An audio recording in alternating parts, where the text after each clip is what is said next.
Let's go back to the phone lines, talk to Keith, listening in Las Vegas, Nevada. Hi, Keith. Hi.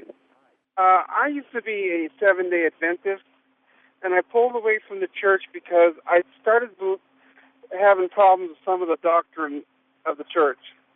Well, and as it should be, but I think it's important that you recognize Seventh-day Adventism as not being monolithic, but rather multifaceted. There are Adventists who are thoroughly orthodox, and as such they embrace the essentials of the historic Christian faith.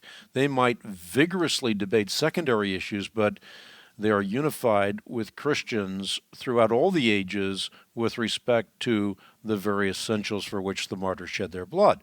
But there are also Adventists who are thoroughly liberal. They not only compromise and confuse, but consistently contradict the essentials of the Christian faith, including the virgin birth, the bodily resurrection, and the infallibility of the Scripture.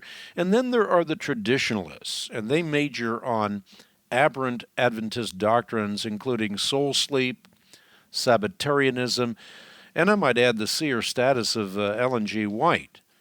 Of course, in sharp distinction to soul sleep, the Bible provides ample evidence that the soul continues to exist apart from the body. And not only that, but God himself provided early Christians with a new pattern of worship through Christ's resurrection on the first day of the week, as well as the Spirit's descent on Pentecost Sunday. So while Ellen G. White claimed divine authority for her prophecy, she was obviously wrong when she prophesied that she would be alive at the second coming of Christ. She was obviously wrong with respect to Sabbatarianism, and she was obviously wrong with respect to soul sleep. So the traditionalists that hold to these kinds of paradigms or teachings are teaching something that rises, in their view, to the level of essentials. I've had people within Adventism approach me at speaking engagements and tell me that I've taken on the mark of the beast because I'm worshiping on Sunday. So they've actually taken these secondary issues and raised them to the level of essential Christian doctrine. Now, I would say this from the Christian perspective: anyone who denies that in Christ we have our Sabbath rest is failing to recognize that the symbol always gives way to the substance. And when the substance comes, we dare not go back to the symbol. Okay, one other question I have about this is that one of the doctrines that was really getting me is they believe that the 144,000 that are sealed are going to be the remnant of the Adventist church. And that doesn't make any sense to me. Well, it doesn't make any sense. 144,000, if you learn to read Revelation in the sense in which it's intended, is the full complement of God's people from every tongue and every tribe and every nation and every people, which is to say, it is true Israel from every generation. That true Israel can include Abraham, it can include Rahab, it can include Ruth, it can include you and I.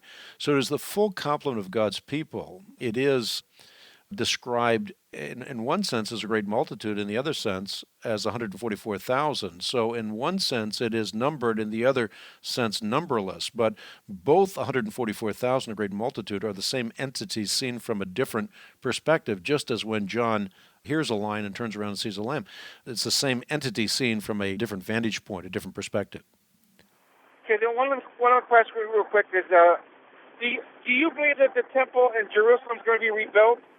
No, I do not. This is another classic example. We don't long for a third or a fourth temple. The ultimate temple has come, and to go back to temple, priest, and sacrifice when the ultimate sacrificial lamb has come is tantamount, in the words of Hebrews, to trampling upon the sacred blood of Jesus Christ. So there's no need for another temple. And, this nonsense that Jesus Christ is going to preside over a temple where there are sacrifices and the sacrifices are efficacious for ceremonial uncleanness, drawn to its logical conclusion, is denying the sufficiency of Christ's atonement on the cross.